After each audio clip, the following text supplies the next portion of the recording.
AP deputy CM Pawan కళ్యాణ్తో FDC chairman Dil Raju అమరావతిలో భేటీ అయ్యారు.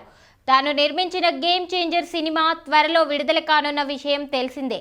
దీంతో వారిద్దరి భేటీ టాలీవుడ్లో చర్చనీయాంశంగా మారింది.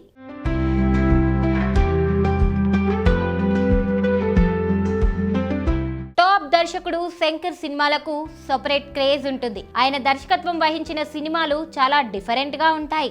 ఎన్నో సూపర్ హిట్ చిత్రాలను అందించి మంచి పేరు తెచ్చుకున్నారు శంకర్ సినిమాలు తమిళంతో పాటు తెలుగులోనూ భారీ విజయాలను అందుకున్నాయి. శంకర్ ప్రస్తుతం టాలీవుడ్ స్టార్ హీరో రామ్ చరణ్ తో సినిమా చేస్తున్న విషయం తెలిసిందే. గ్లోబల్ స్టార్ రామ్ చరణ్ నటిస్తున్న లేటెస్ట్ మూవీ గేమ్ చేంజర్. ఈ సినిమా కోసం అభిమానులు ఎంతో ఈగర్ గా ఎదురు చూస్తున్నారు. టాప్ దర్శకుడు శంకర్ దర్శకత్వంలో తెరకెక్కిన ఈ సినిమా ఎలా ఉంటుందా అని ఆతృతగా ఎదురు చూస్తున్నారు ఫ్యాన్. కాగా ఈ సినిమాను జనవరి 10న గ్రాండ్ గా రిలీజ్ చేయనున్నారు. తెలుగు రాష్ట్రాల్లో ఇప్పుడు ఇదే హాట్ టాపిక్. ఇప్పటికే విడుదలైన ఈ సినిమా పోస్టర్, టీజర్, సాంగ్స్ సినిమాపై అంచనాలను ఆకాశానికి చేర్చాయి. ఇక ఈ సినిమా విడుదల దగ్గర పడడంతో సినిమా ప్రమోషన్ స్పీడ్ పెంచేశారు. ఇటీవలే అమెరికాలో ఈ సినిమా ప్రమోషన్స్ మొదలు పెట్టారు.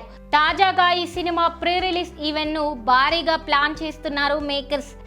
ప్రీ రిలీజ్ పై చర్చించేందుకు ఏపీ డిప్యూటీ సీఎం తో భేటీ అయ్యారు star producer Dil Raju. Cine నిర్మాత Dil Raju game changer movie pre release event కు పవన్ ను దిల్ రాజు ఆహ్వానించారు. అలాగే గేమ్ చేంజర్ సినిమా టికెట్ల రేట్ల పెంపుపై చర్చించారు. ప్రీ రిలీజ్ వేడుకకు విజయవాడలో సినిమా యూనిట్ ఏర్పాట్లు చేస్తుంది. జనవరి 10న ప్రేక్షకుల ముందుకు రాబోతోంది గేమ్ చేంజర్. ఈ భేటీలో చిత్ర పరిశ్రమకు సంబంధించిన వివిధ అంశాలపై చర్చించినట్లు తెలుస్తోంది. పుష్ప 2 సినిమా విడుదల సందర్భంగా తెలంగాణలో చోటు చేసుకున్న పరిణామాలు కూడా ఇద్దరి మధ్య చర్చకు వచ్చినట్లు తెలుస్తోంది. గేమ్ చేంజర్ సినిమాలో రామ్ చరణ్ కు జోడీగా కియారా అద్వానీ హీరోయిన్ గా నటిస్తోంది. అలాగే ఈ సినిమాలో అంజలి సెకండ్ హీరోయిన్ గా నటిస్తోంది. అలాగే శ్రీకాంత్, సునీల్, ఎస్జే సూర్య కీలక పాత్రల్లో నటిస్తున్నారు. ఈ సినిమా పాన్ ఇండియా లెవెల్లోనే కాదు, గ్లోబల్ లెవెల్లో రిలీజ్ చేయనున్నారు. మరి ఈ సినిమా ఎలాంటి విజయం సాధిస్తుందో చూడాలి.